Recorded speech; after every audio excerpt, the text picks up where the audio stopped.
Estamos testando agora com fone e montada. Minha internet está bem estável hoje, são as palavras de Celso.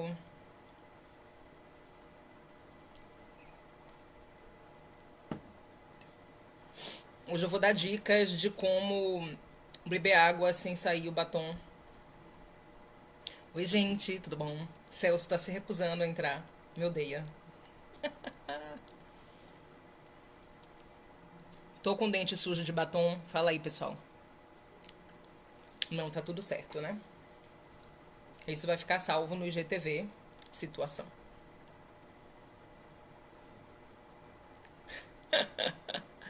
Sara, as primeiras vestes que encontrei, que loucura.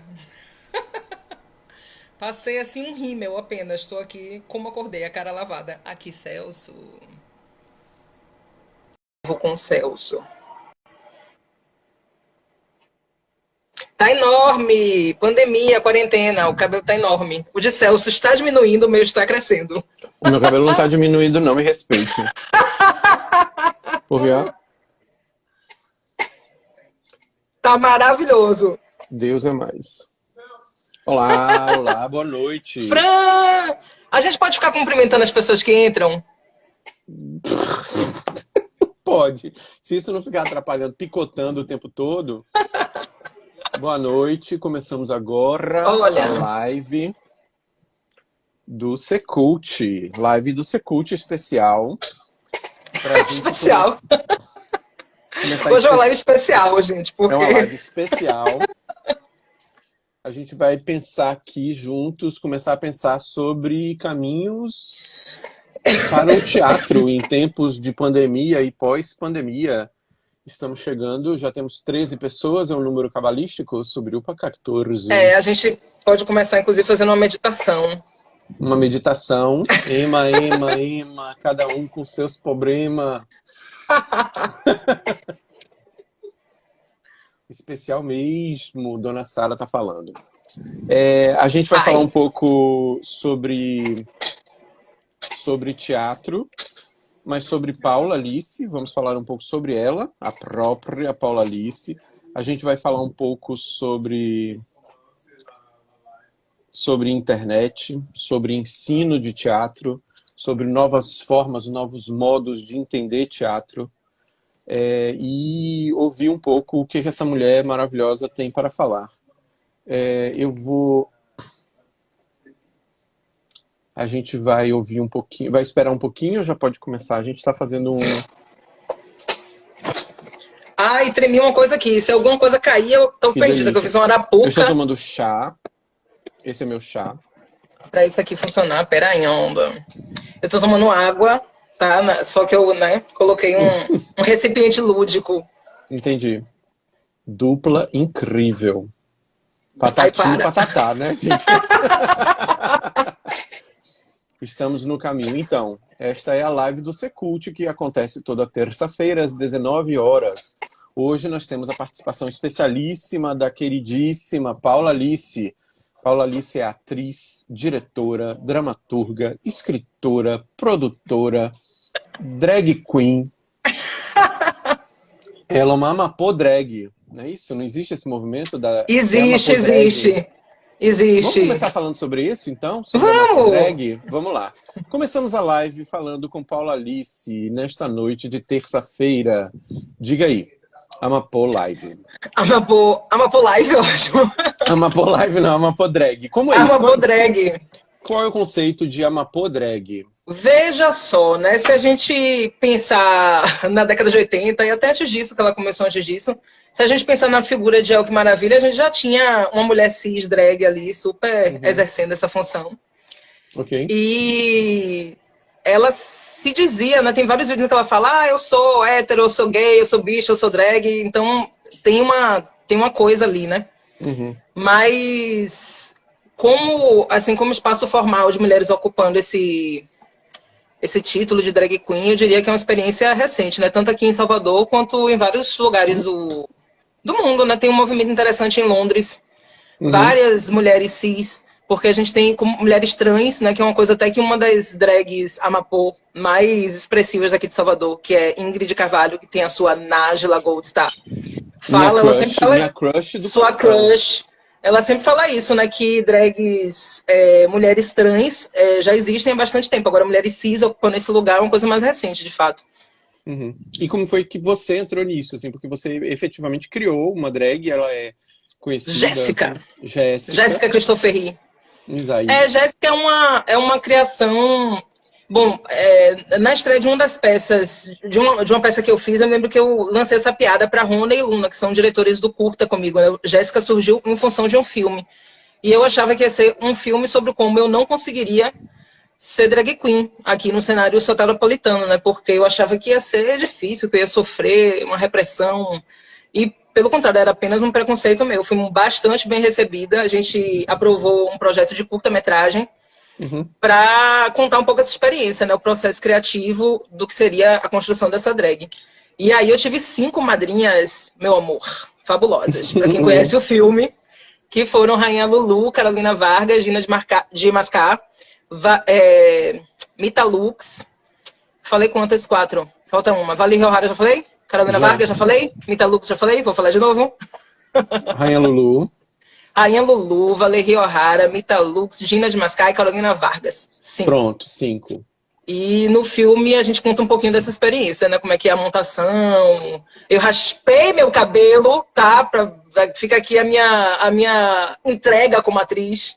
Raspei meu cabelo, assim, 2 tirinhas aqui, porque como vocês podem ver, eu não tenho testa, tenho só 2 dedos de testa. E aí elas precisavam de material. Eu tenho, né? Eu também quase. Celso, você tem aí já uma vocação para drag queen. Tem que pensar se você não faz uma viradinha aí de drag, entendeu? Fica a dica. Uhum. E aí o filme foi massa, porque foi um curta que circulou muito em vários festivais do Brasil e inspirou um reality show que tá rolando ainda, que é o Drag Me As a Queen. Que é um reality show em que 3 drags espetaculares lá de São Paulo, Penélope Jean, Rita Von Hunt e Ícaro Kadoshi, que são drags bastante conhecidas, montam mulheres. Então as mulheres passam pela experiência da criação artística, né? Não é assim, não é um programa que ensina a mulher a ser mulher, pelo amor de Deus. É um programa que ensina mulheres que faz com que mulheres realizem mulheres que têm o sonho, como eu tinha, de ser drag, passem pela experiência, né, de montação, de criação artística, de montação de um show, composição coreográfica, e vivam esse sonho de infância, digamos assim. Entendi. E que é uma tá... coisa de extrapolar essa feminilidade e redescobrir o que a gente vê hoje tanto no filme, a sua experiência pessoal, e no reality show, no Drag Me As a Queen, que ainda está em cartaz, volta e meia a gente está zapeando e vê isso e é sempre muito emocionante, porque na verdade faz com que essas mulheres cis, elas recuperem um pouco da autoestima e uma fantasia em relação à feminilidade que no dia a dia da vida a gente acaba perdendo isso, né? Mas hoje em dia até eu diria que as drags já ultrapassaram essa questão da própria feminilidade, porque quando a gente pensa assim, nos movimentos das drags monstras, das drags que não estão mais interessadas no referencial do feminino, seja lá o que a gente chame isso, elas ampliam muito o que pode ser drag queen hoje, né? E o Drag Me As a Queen tem um pouco dessa permissividade. Então, Ícaro, Rita e Penélope ouvem, escutam muito. É um grande exercício de escuta dos desejos, dos sonhos de criação dessas mulheres, para a partir daí fazer a montação de acordo com o que é a expectativa, senão fica uma coisa muito artificial, né? Eu tenho uma pergunta para... vai.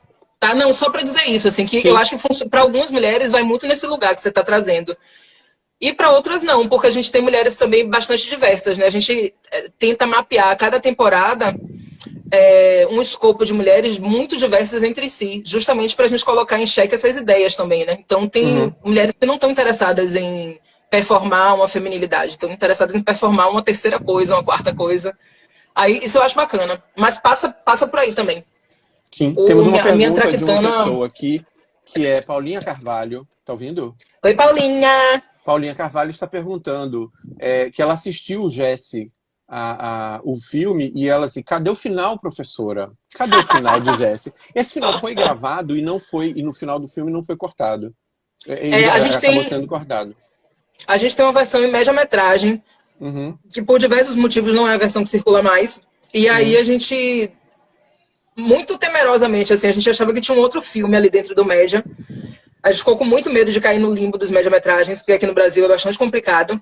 E aí a gente propôs um curta, e acaba que esse curta foi o curta que teve maior circulação. E aí uma dos desejos da gente do curta era cortar esse final e focar mais no processo criativo. Isso é uma coisa que até hoje angustia qualquer pessoa que veja, porque fica parecendo que não tem fim. Já me disseram que assistiram o trailer do filme, era o curta. Muito bem. Vamos passar adiante. Eu tô aqui controlando. Aí, ó, Fran, revoltada, tá vendo? Luna, que é um dos diretores, já foi ameaçado no festival com uma garrafa de vinho. O que acontece? Para quem não assistiu o filme, é interessante assistir, mas eu já vou dar um spoiler.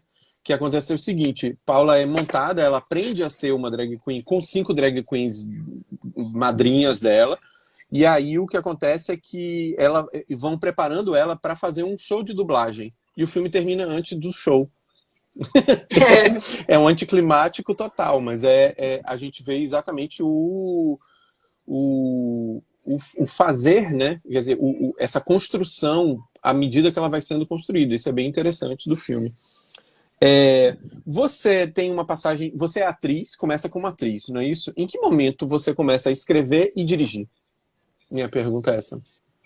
A primeira peça que eu escrevi foi Miúdo Guarda-Chuva, em 2009, a peça, né, inteira. Eu tinha feito alguns experimentos com escrita no Demente, eu fiz parte do Demente por 14 anos, acho que foi 14. E lá eu comecei a escrever e em algumas peças saíram textos meus, né? Então, em Chuá teve algumas pequenas inserções, em Batata teve 2 contos meus. Falei que era carteirada porque eu era do grupo, porque os autores todos escreveram um conto, eu escrevi 2. E aí, com isso, eu fui tomando coragem. Tanto que Batata é 2008, né? Que é o espetáculo de 10 anos na época. E Miúda eu estreiei em 2009. E Miúda foi um projeto que cresceu muito ao longo de 10 anos, né? Virou um curta de animação, virou um longa-metragem de animação, que inclusive está disponível até o dia 18 pelo Sesc, procurem saber, no meu perfil tem um link. Porque a gente estreou ano passado. E passou por alguns festivais e agora o filme está sendo distribuído nesses tempos assombrosos, assim como o teatro, né, que é o que vamos falar daqui a pouco, está sendo distribuído online para as pessoas assistirem em casa, porque não se poderá ir ao cinema nem ao teatro tão cedo. E é isso. Comecei com Miúda. Certo, você já tinha uma experiência como atriz e você falou do grupo que você participou durante muito tempo. Você teve experiências fora do grupo como atriz? Como foi isso? Sim, ao longo dos anos do Demente, até eu, Márcio, Lia e Osório fizemos uma peça chamada Nesta Data Querida. Trabalhei com Vila Vox também ainda enquanto integrante do grupo. Fiz, não muitas, mas fiz algumas peças fora, porque acaba como o grupo consumia boa parte do tempo, não era tão simples assim fazer coisas fora, mas fiz algumas. E eu vim, na verdade, de um teatro de escola, né, que é com Oswaldo Rosa, no meu colégio, que era a Escola Teresa de Lisieux, que foi meu primeiro professor, e também Celso Júnior, um professor que eu tive aos 12 anos de idade, vamos lembrar. Numa oficina de um evento lá da escola que chamava... Era um nome engraçado, tipo assim... Estudarte, uma coisa assim. Estudarte, acho que era. Sei lá, era um treco desse. Isso foi o quê? 96? 92, meu amor, 92. Acho que foi 92. Isso? É sério isso. Eu tinha 11 ou 12 anos. 12, porque foi em agosto. Celso tinha 16, claro, Renatinha. Celso tinha 16, porque ele era... Não, eu já estava na segunda faculdade nessa época. Eu lembro muito dessa aula que eu fiz para você, e eu lembro que tinha um grupo que já fazia teatro lá, e eu fiquei muito encantado com vocês fazendo. Obviamente, Oswaldo Rosa, que é um mestre importantíssimo, é um cara da pedagogia do teatro, é um cara que a gente sempre... Eu tenho um carinho muito grande por Oswaldo. Eu também. E a Suspeita. E Oswaldo é um cara ótimo, é incrível. E assim, a energia desse grupo era uma energia... Porque não era uma coisa de teatrinho de colégio como normalmente a gente está acostumado a ver, né? Tinha uma proposta de um teatro mais contemporâneo, voltado para uma visão mais... uma visão contemporânea do que é teatro, do que é arte. Isso foi bem interessante. Nossa, ele não tratava ninguém como estudante aprendendo, não. Era todo mundo... Era outra parada, a gente se sentia, a gente ia assistir muito teatro com ele, né? Eu assisti minha primeira peça de Zé Celso, ou seja, Eu vi meu primeiro pinto ao vivo, se duvidar, na peça de Zé Celso, bastante novinha, ao lado de Oswaldo. Não sei nem se eu podia estar vendo, mas eu vi. Uhum. E ele realmente tratava a gente, claro, sabendo que são estudantes, mas ele tinha um tratamento muito sério. Então, disciplina era uma palavra de ordem, assim. Aquela Vamos falar bem um rígida. pouco da sua experiência no espetáculo. A gente trabalhou junto uma vez, não foi? Que foi o... Na verdade, duas vezes. Eu fiz o curta, Miúdo e Guarda-Chuva, mas eu queria falar um pouquinho, bem rapidamente, sobre a sua experiência na persistência das últimas coisas. Você tá lembrando outra coisa aí? Porque eu acho que você não dirigiu aquela peça da Citorne, não? Suplício de uma Mulher? Ou tô Foi, doida? exatamente. Foi dali, lindo, que esse homem Começa dirigiu. dali, é Eu verdade. fazia Carolina Machado de Assis, a fantasma. Eu fazia a fantasma da mulher viúva, de Machado de da mulher de Assis. Machado de Assis. Era o fantasma da mulher de Machado de Assis, eu lembrei Com um disso. vestido branco, fantasmagórico e tênis All Star, porque senão não é peça de Celso, né? Tipo... Então a gente já tinha tido essa experiência da fantasma e a persistência das últimas coisas. Que é uma peça que a gente montou em 2017, que foi uma indicação que você recebeu o prêmio Braskem como melhor atriz. Foi a sua primeira indicação? Minha única como atriz, a única. Milda, para o Menino Bolha, eu fui indicada texto, direção e o espetáculo foi indicado. Uhum. Como atriz, foi persistência. Que delícia. Também que porque depois que eu comecei a trabalhar, a fazer coisas como diretora, como dramaturga, eu meio que não tenho trabalhado tanto assim como atriz. Então, eventualmente, eu sou resgatada por pessoas que gostam de mim. Isso é muito legal. Uhum. Então, Celso Júnior, Hilda Lopes Pontes, que é uma cineasta com quem eu trabalhei. E, né, iremos trabalhar de novo. Vamos fazer um filme juntos, eu e Celso. Uhum. Celso vai ser meu esposo opressor. Aguardem. Na verdade, eu tenho uma visão bem diferente disso. Na verdade, porque você está se protegendo. O tempo todo oprimido por essa mulher que se finge. Não. Ela é uma passiva-agressiva. Ela é muito passiva-agressiva. Os dois. Vai ser um inferno, um casamento inferno esse filme. E Hilda tem que corrigir isso aí, porque é para as pessoas te detestarem, não me detestarem. As pessoas têm que me amar e ter pena de mim. Vai ser difícil, Paulo, as pessoas te detestarem. Você, para. Você é muito carismático, Celso. Vai ser difícil você fazer um vilão, hein? Olha o desafio. Que desafio, hein? Propôs o desafio. Sim, fale então sobre o filme que você fez com o Hilda, que é um filme tão bonito, tão triste. Estela. Estela, eu vi no cinema, vi na tela grande, tão bonito. Estela é um curta de Hilda. Hilda tem ela tá com alguns filmes já que ela tem pensado muito sobre isso, né? O papel da mulher, como as mulheres podem de alguma maneira dar um grito de libertação, principalmente na relação de casal hétero, basicamente. Uhum. E em Estela, eu posso dar um spoiler do final do filme, é feio, né? Enfim, eu tenho uma relação com... né? Eu tenho uma relação com... É Vandinho que faz, na Vanderlei Meira, que é um ator daqui maravilhoso. Nasceu talhado para o cinema. Permanece, mas Vanderlei estava por meu marido está aí. Eu vi ele Vandinho faz o meu marido. E aí, eu grávida, ele vai pra balada, né? Tudo que eu queria que ele me trouxesse uma tortinha de morango, ele não traz, que era pra gente fazer o chá lá de fraldas, o chá do bebê. O Vanderlei tá aí, sim. Esposo! Pois é, aí eu vou dar um spoiler do final do filme, que é muito bom, né? E de tanto ele não trazer minha tortinha, o que acontece? Eu esfaqueio ele, né? Que é uma maneira da gente resolver os problemas. Isso é uma coisa que tem muito de Hilda, né? Hilda os filmes dela trazem essa coisa essa personagem feminina oprimida. Ela pediu os morangos. Porque ela pede os morangos para fazer a torta, né? É verdade. Eu peço os morangos para fazer a torta. No filme 11 Minutos, foi um filme que eu fiz a preparação do elenco, que também é de Hilda Lopes Pontes, que é roteiro e direção dela. Ela tem também esse caráter muito violento dessa mulher que é uma mulher oprimida. O motorista de táxi faz uma tentativa de estupro e ela acaba recebendo a ajuda de mulheres míticas que saem do meio do mato e provavelmente o final do filme é a aniquilação desse homem opressor, né? Eu acho que tem uma voz. Só que no 11 minutos ela deixa ali meio subentendido, né? No Estela a gente gravou mesmo, assim.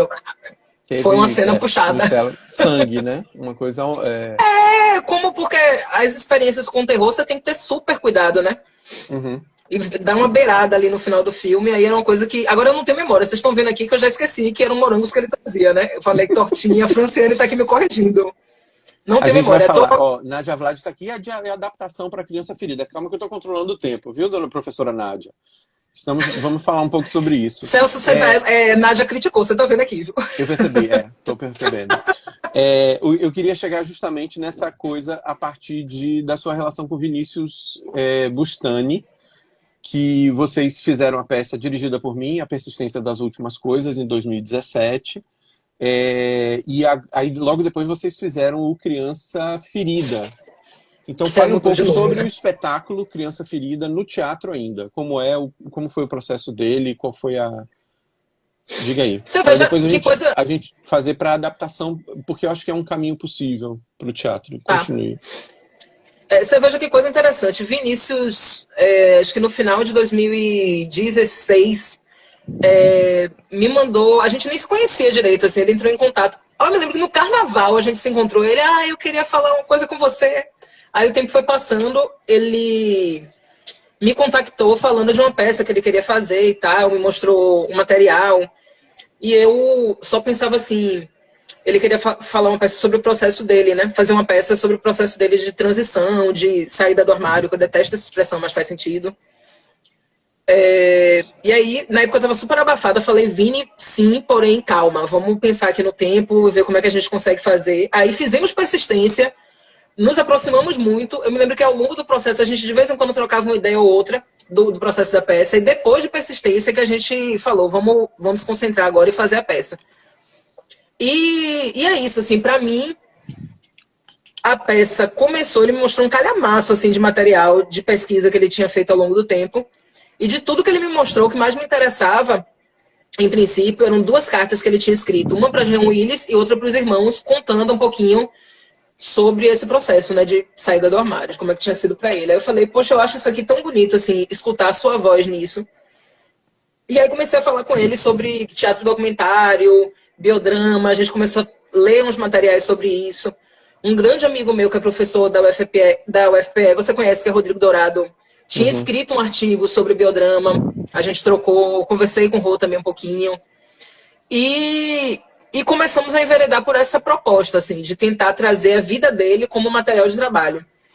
E quando a gente decidiu fazer isso, diversos caminhos se abriram, né? Porque a gente sabia que a gente já está trabalhando com material vivo, literalmente. Então, ao longo do processo, as coisas que foram acontecendo com amigos, familiares, elas foram negativas, né? Negativas e positivas, elas foram entrando para o corpo da peça.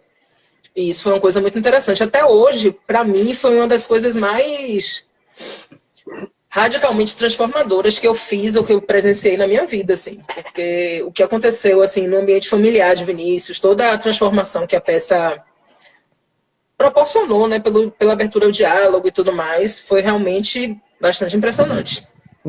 Eu nunca tinha vivido nada parecido. Eu tenho uma dúvida aqui com relação ao título, porque o título originalmente não era esse, e aí houve uma mudança. Quer dizer, o título hoje é Criança Ferida, e eu acho que dentro de todo, até pelo histórico de como se chegou a esse título, é um título muito forte, muito bonito. Mas assim, vocês não podem falar o título original? Como é isso? Tem uma questão da justiça? Qual é? A questão da justiça não diz respeito ao título exatamente, né? A peça se chamava Criança Viada, ou de Como Me Disseram Que Eu Era Gay, e a gente resolveu mudar no ano passado para Criança Ferida, ou de Como Me Disseram Que Eu Era Gay. O Criança Ferida está dentro do Criança Viada, mas o Criança Viada localiza mais a questão, né? Então, para a gente era importante ter esse nome, só que a gente sentiu que ao longo do tempo estava causando problemas com os quais não era mais interessante lidar, pela própria vida da peça, né? Então, em algum momento a gente teve que fazer uma baliza. Eu me lembro que no ano passado a gente foi para um evento em Belo Horizonte, um evento acadêmico produzido pelo NUPEC, que é um grupo de pesquisa na área de comunicação, de Carlos Maco, querido, e Juarez, que são 2 professores de lá. E eu me lembro que depois que a gente apresentou, fez uma palestra, eu e Vinícius, a gente lançou essa pergunta para a plateia, e quase todo mundo estava muito, principalmente pelo momento que o Brasil está passando, estava muito voltado a pensar que talvez fosse interessante negociar o título, porque Vinícius já estava encontrando uma série de problemas nos espaços institucionais que ele estava tentando levar, porque ele se mudou para São Paulo, né? E ele já estava encontrando, assim, vários problemas de pessoas não questionando o título, mas dando aquela recusada básica, porque a peça não se chama Pedro e as Abóboras, né? Se chamava Criança Viada, ou de como me disseram que era gay. Apesar de ser uma peça para adultos, aparentemente, quando a gente entra no terreno da infância, mesmo que seja no título, a gente provoca uma celeuma infinita, que é outro assunto que eu amo, né? Pensar um pouquinho no o que pode e o que não pode para a infância. Mas, no caso, essa peça não era para a infância. Não é. E aí, a gente resolveu fazer essa mudança estratégica para tentar fazer com que a peça circulasse mais, não morresse em São Paulo, e continuar essa trajetória, porque para a gente ainda é mais importante ser ouvido do que ser vetado por uma polêmica que esvazia o sentido da peça, porque não é sobre isso, é sobre afeto. A peça não é agressiva, a peça é bastante delicada assim, no tratar dos assuntos, né?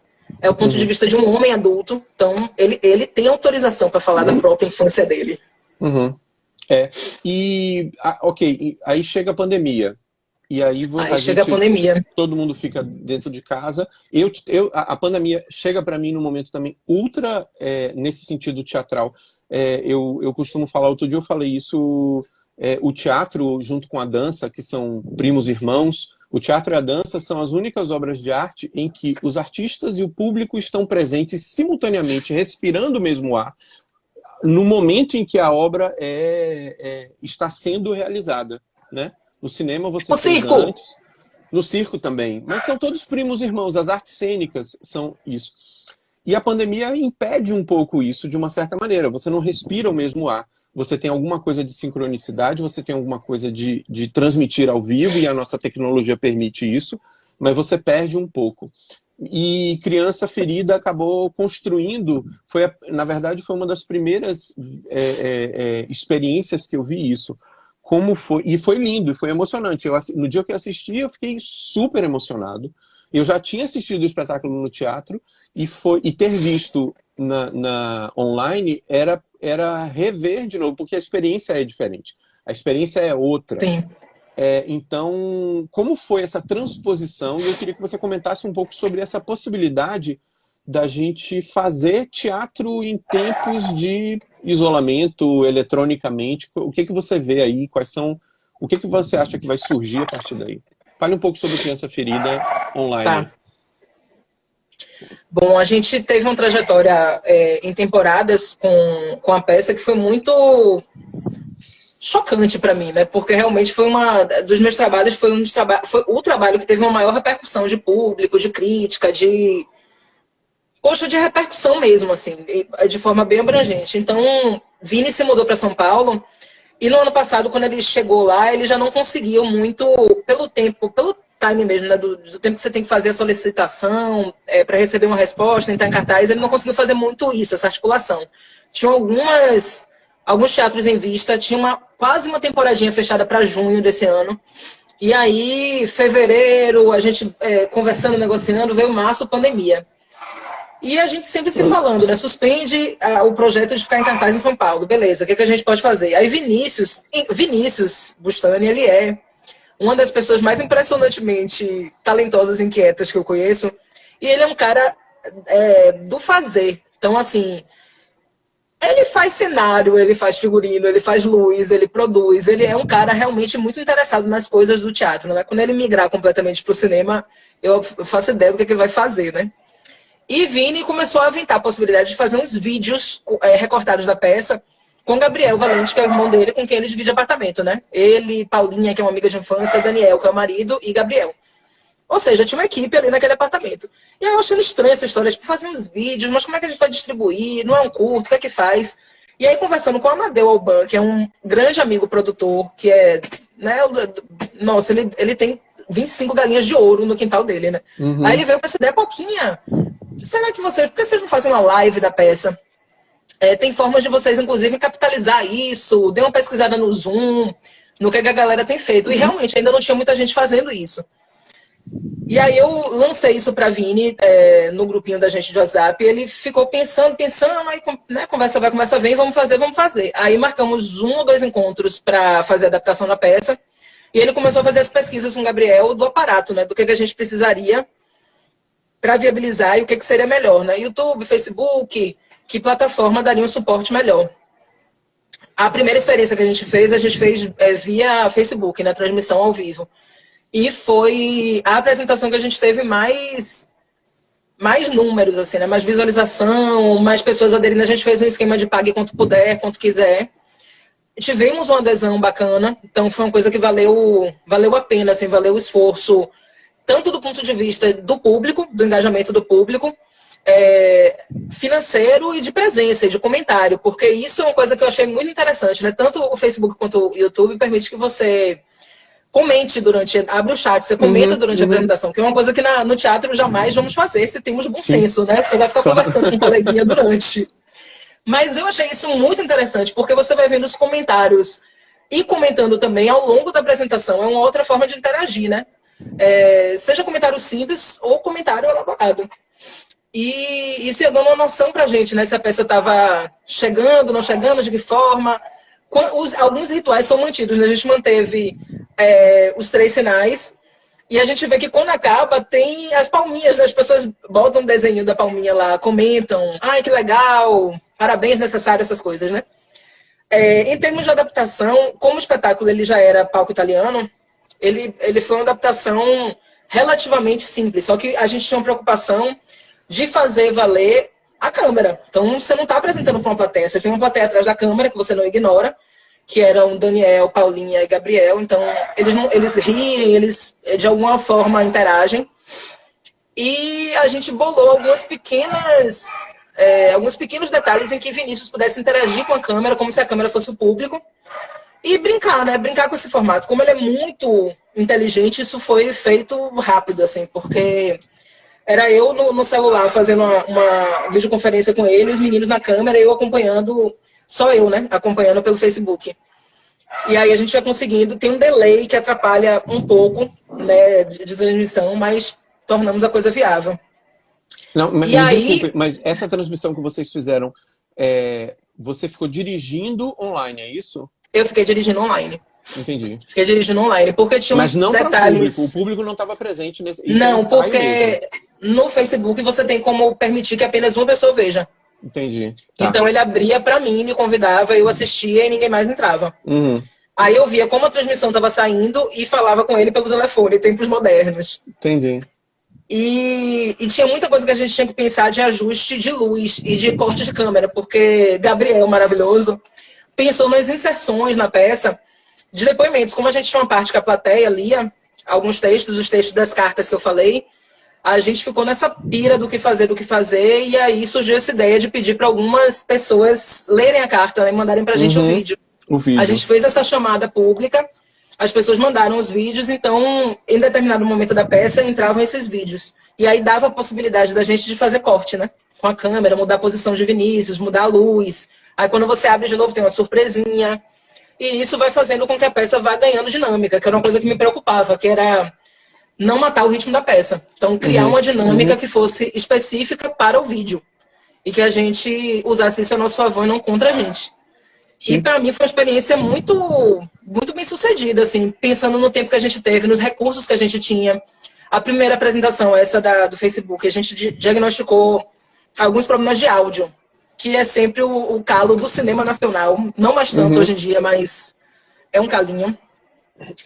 E pra gente que estava fazendo um esquema sala, assim, sem um tratamento acústico, é bizarro, né? Porque o ideal era que a gente tivesse um tratamento acústico, tivesse minimamente um tapete para poder o som não ficar tão abafado.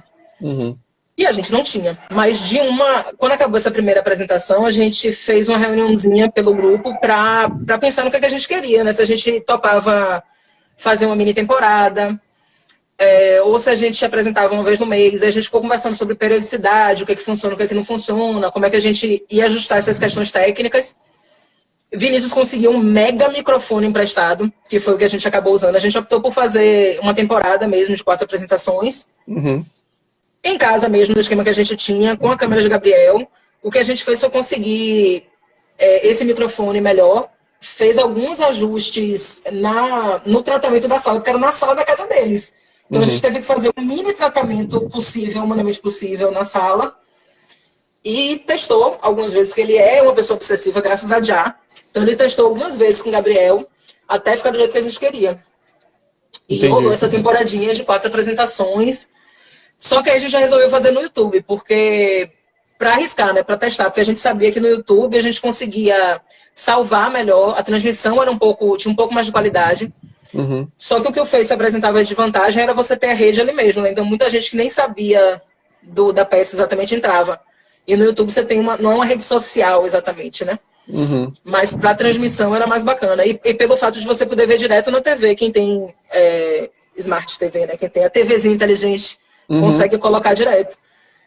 E arriscamos. Aí a gente, do engajamento que a gente teve no Facebook para o engajamento que a gente teve no YouTube, a gente percebe uma lógica muito parecida com a lógica de teatro, que é primeiro dia, segundo e terceiro dia, a pessoa já pensa assim, não, tem mais 3 apresentações, depois tem mais 2 ainda. E quando chega na última apresentação, bomba de novo. Entendi. Aí, meu Deus, algumas coisas a gente não perde, hein, gente?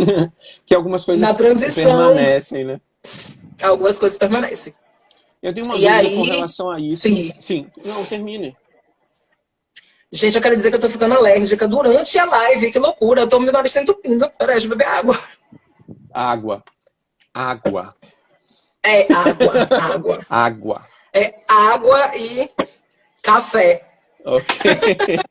Então, na verdade, a minha dúvida é daqui para o futuro, né? Você acha que a partir dessa experiência, que na verdade o que acontece, e aí essa é uma experiência minha, quando eu assisti ao vivo vocês fazendo o Criança Ferida, eu me arrepiei muito, obviamente pelo conteúdo, pela forma, eu já tinha visto no teatro, então não era uma grande surpresa para mim, porque não tinha surpresa, mas que assim, ali naquele momento eu percebi, eu estou assistindo uma coisa nova aqui, uma coisa que até então não é teatro filmado, é teatro não.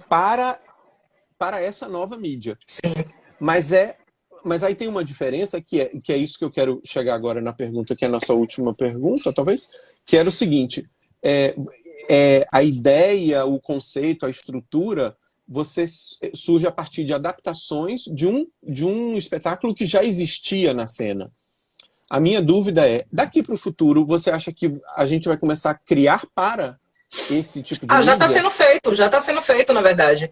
Eu vi, eu não vou saber o nome para dar agora, mas Vanessa Mello, né, que foi integrante do Demente também, ela divulgou a participação que ela ia fazer numa peça, que eu não vou lembrar o nome de jeito nenhum agora, mas que era uma peça já pensada, já feita a partir disso. Então, acho que era um casal brigando, e aí, assim como a gente está aqui, as janelinhas aparecem, você vai vendo reação de um, reação do outro, então já é uma dramaturgia pensada para esse formato. Não dá pra gente... A gente está num momento em que a gente não sabe da vida, né? Tá sendo o que vai acontecer com a vida, infelizmente. Então, é muito cedo pra gente fazer um diagnóstico que possa afirmar se isso é uma tendência ou não é uma tendência, porque a gente está vivendo esse cenário. Mas o que eu percebo é que se a gente pensar numa definição de teatro que centre na relação artista, né, pessoa que está fazendo, e plateia, isso se mantém. Até se a gente for ali para Sábato Magaldi, que ainda coloca o texto, né, na tríade, existe alguma coisa que está sendo apresentada para alguém. Só que a gente tem uma mediação tecnológica que não é que se tinha, né? Não é o ao vivo, não é o artes do ao vivo que a gente que é outra expressão também bem em voga. E claro que você vai encontrar aí 300 pessoas questionando, isso não é teatro, isso é teatro. Que essa é a pergunta que, para mim, é a que menos importa agora, porque o que eu tenho visto são artistas, são pessoas que estão interessadas em continuar existindo. Seja porque precisam pagar suas contas, seja porque precisam fazer aquilo, porque senão não consegue dar conta do que é viver nesse mundo sem experiência artística, né? Eu me lembro que quando o Bolsonaro foi eleito, eu tive uma crise de falta de ar, pensando assim, nunca tinha me ocorrido na minha vida não poder fazer teatro especificamente, né? Não estar me relacionando com alguma coisa da cena, seja como diretora, dramaturga, seja lá o que fosse. E me deu uma crise de falta de ar que eu nunca tinha sentido na minha vida. Claro que eu estou bem longe nós todos estamos bem longe dessa situação, porque o teatro tem aí sobrevivido, né, há mais de 2000 anos. Mas essa sensação, para mim, me marcou muito, assim, porque a gente viu o completo desmonte, né, do Ministério da Cultura e de tudo que se referia a esses projetos artísticos. E isso é sufocante demais. Então, ver os artistas dando conta, alguns artistas, né, que se interessaram por migrar para esse suporte, dando conta de tentar manter a experiência viva, para mim é mais importante, para mim, né? do que ficar pensando se isso é teatro ou não é teatro, porque não vai morrer, gente, vai morrer nunca. Assim que a gente esquecer, tão logo seja possível, já estaremos enfurnados no teatro, espirrando, né, porque vai estar fechado muito tempo, vai estar com mofo, a gente vai estar lá espirrando, né, pós-limpeza, mas assistindo as pecinhas. As pessoas estão fazendo vários comentários aqui, pessoas que têm feito essas experiências, e eu acho isso muito interessante. Eu tenho visto experiências muito interessantes também. Outro dia, já me esqueci onde é que foi que eu vi. O Sesc tem feito coisas ótimas, de projetos de diversos artistas. Eu assisti isso de Márcia Abreu com a Renata Sorrah, que foi lindíssimo, emocionante. Márcia Abreu é incrível, Renata Sorrah também, que dupla, né? Foi lindo. Eu vi, isso que eu queria falar, que assim, já é teatro é uma espécie de drive-in. O cara foi para um terreno como se fosse uma quadra de esportes, e os carros estacionaram em círculo e acenderam seus faróis, e o artista fez o seu espetáculo no centro disso. Quer dizer, a gente vai encontrar formas de fazer, né? Sim. Porque a gente sempre encontra, a gente sempre vai fazer... A gente vai encontrar meios. O teatro não tem como morrer. Nelson Rodrigues falou uma coisa interessante. Uma vez perguntaram para ele se o teatro estava morrendo. E aí ele disse: quando surgiu o rádio, disseram que o teatro ia morrer. Quando surgiu o cinema, disseram que o teatro ia morrer. O teatro é um cadáver salutérrimo. Quer dizer, o teatro é um cadáver que continua vivo sempre, né? Ele vai continuar vivo sempre. A minha dúvida, na verdade, o que eu tô pensando é assim, de que modo nós, artistas, vamos começar a produzir a partir disso, a partir dessas limitações. A gente fez isso. Eu tô lendo o livro de Fernanda Montenegro, o livro de memórias dela. Sim, tá aqui também, esperando. Eu tô já do meio pro final, e eu tô exatamente na época da ditadura militar. E ela fala de uma experiência que eles foram montar o Volta ao Lar, de Harold Pinter, que é um texto clássico. Harold Pinter é um ganhador do Nobel, é um cara importante e tudo, e a censura cortou vários diálogos, porque tinha muito palavrão, e a censura não queria que o público escutasse palavrão. E ficava inviável para a compreensão, porque a peça tem muito palavrão. E assim, de que maneira o Estado interfere em questões muito... E o teatro, na verdade, eu estou lendo isso e estou falando assim, o teatro consegue se reinventar. O teatro consegue dar uma resposta sempre, né? A minha dúvida é, vamos fazer um exercício agora de futurismo. O que vem por aí? Eu espero que a gente tenha vida, né, para contar essa história, em primeiro lugar. E eu acho que a gente vai passar por alguns processos de adaptação. Já tem alguns textos, inclusive, né, de pessoas aventando isso. A gente vê algumas medidas voltadas para cultos, né? Cultos de evangélicos, igrejas, que aglomeram, né? Que reúnem também uma pequena plateia, às vezes uma imensa plateia, mas eles pensando em distância entre as cadeiras, né? Pessoas de máscara. Eu acho que a gente vai passar por uma transição que talvez passe por aí. Agora, infelizmente ou felizmente, tanto as atividades de teatro, dança, música, eu acho que elas vão... o setor de cultura, eu acho que realmente é um setor que vai demorar para voltar. Talvez seja o último. É o primeiro a fechar e o último a voltar. E não sei, porque... Pensa assim, novela da Globo parou, né? Quando a novela da Globo parou, eu falei... Foi o primeiro sinal que eu falei assim, realmente tem uma coisa louca aí acontecendo, porque louca não. Não se deve falar assim, uma coisa bizarra acontecendo. E pensando assim, novela tem beijo, abraço, toque, né? E são elementos importantes para certas dramaturgias. No teatro, eu acho que a gente passa bem até resolvendo isso esteticamente. Pensando nos atores, né? Pensando no que se pode fazer com os atores. Porque, veja, o teatro é um lugar em que você faz assim com a mão e você pode dizer que abriu uma janela, que está numa varanda. A gente não precisa necessariamente que o beijo seja beijo para ser crível, né? Tem uma série de elementos de linguagem que a gente pode trabalhar para manter uma distância saudável ali entre os atores e entre a plateia, né? Na relação plateia-atores. Agora, é um cenário muito estranho para a gente começar a pensar, porque ao mesmo tempo que a partir da limitação pode surgir coisas incríveis, a sensação, eu fico pensando assim, na sensação de estar atuando e de estar assistindo com essa tensão, essa iminência, né? Porque para mim o que afeta bastante é essa iminência de estar vivendo uma experiência de diversão, de crescimento e não conseguir relaxar para assistir, porque eu posso sair dali contaminado. Então, sabe, eu acho que tem uma série de fatores que vão interferir na criação, que estão para muito além do âmbito da criação em si e da expectação, né, vamos dizer assim.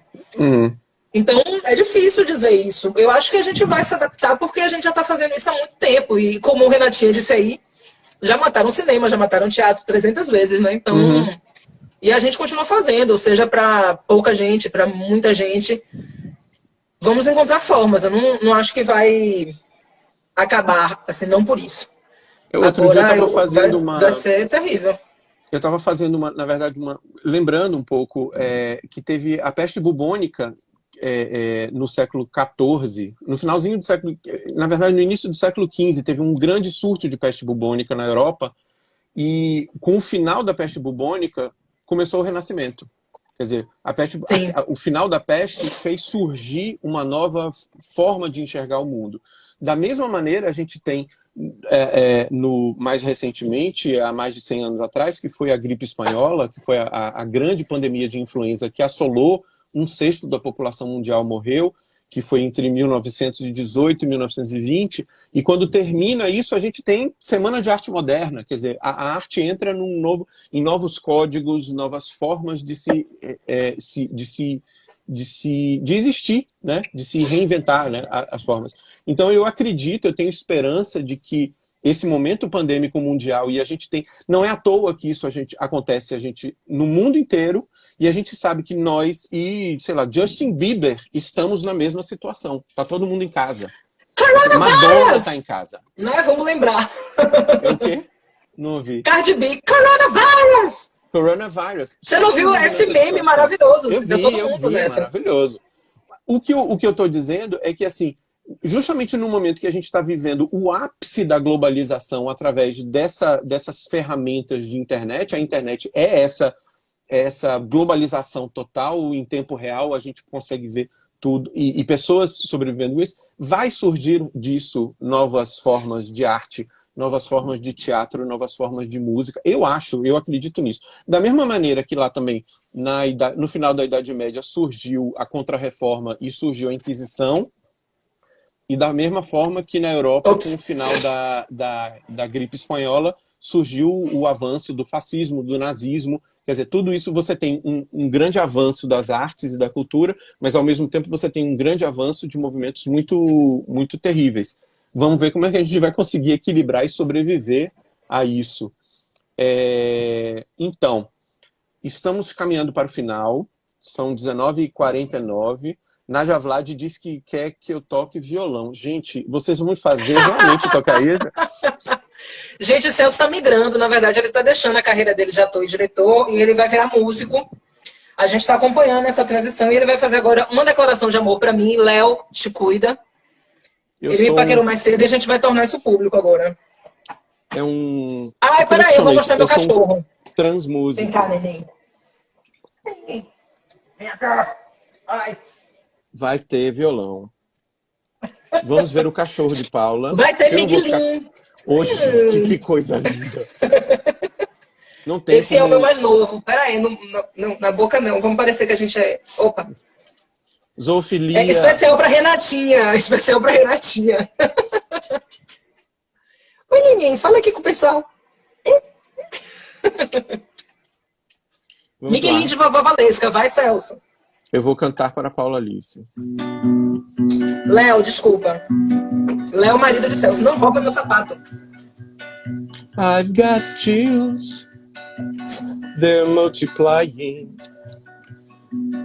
And I'm losing control. 'Cause the power you're supplying is electrifying. You better shape up, 'cause you need a man. But my heart is set on you. You better shape up. You better understand. To my heart I must be true. You are the one that I want. Ooh, ooh, ooh. The one that I want. Ooh, ooh, ooh. The one that I need. Ai, gente, aceito, tá? Aceito esse pedido de casamento. Léo, Assim, desculpa, foi ao nós vivo finalizamos. para 50 pessoas. Léo está lavando louça na cozinha e não está assistindo nossa live. Vocês acreditam? Ele vai assistir depois. Que absurdo. Então, estamos encerrando nossa live Love com a atriz, diretora, escritora, dramaturga, amor da vida, musa inspiradora, atriz da persistência das últimas coisas e minha musa... Eu fazia, ele inclusive, a personagem ele tá título. gritando lá da cozinha. Estou ouvindo.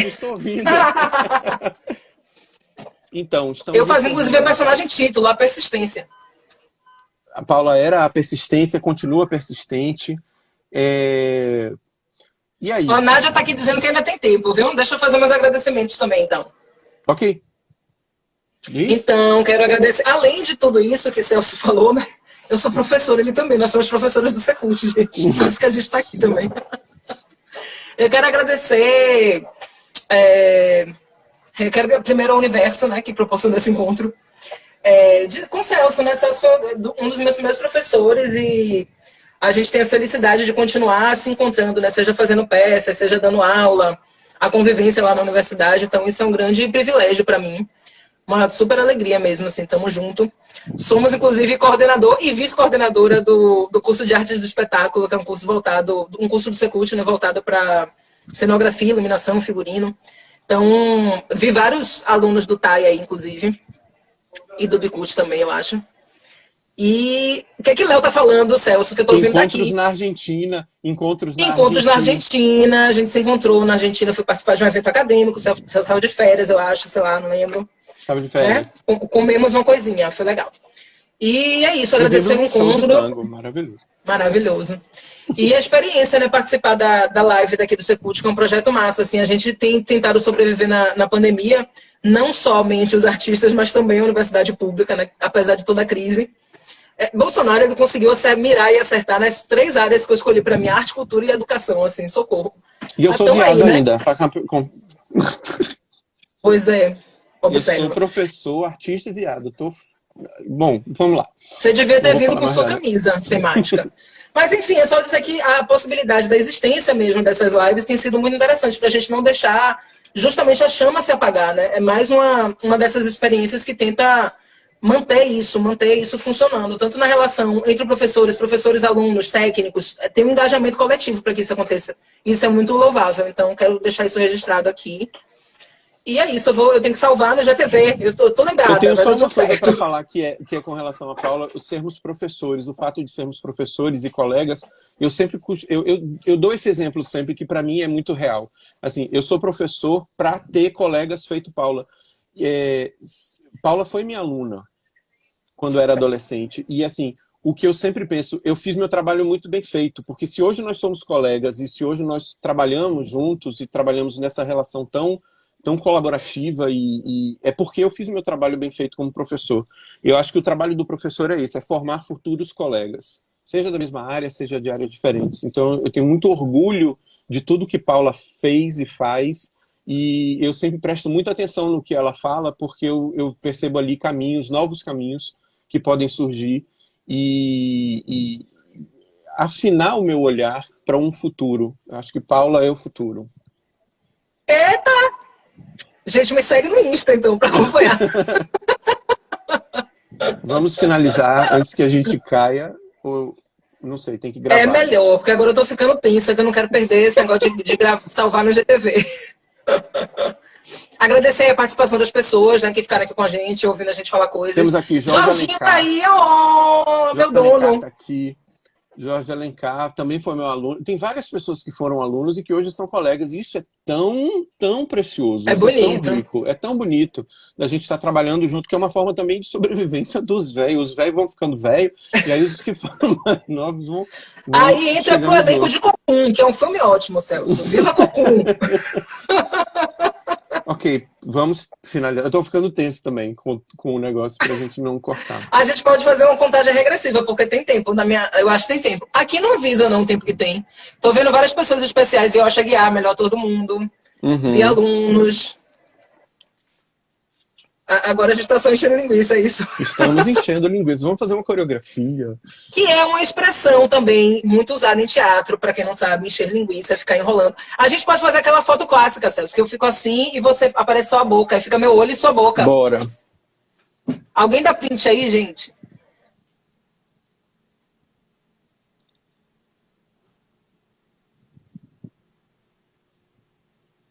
Deram? É a sua possibilidade de ficar meio drag.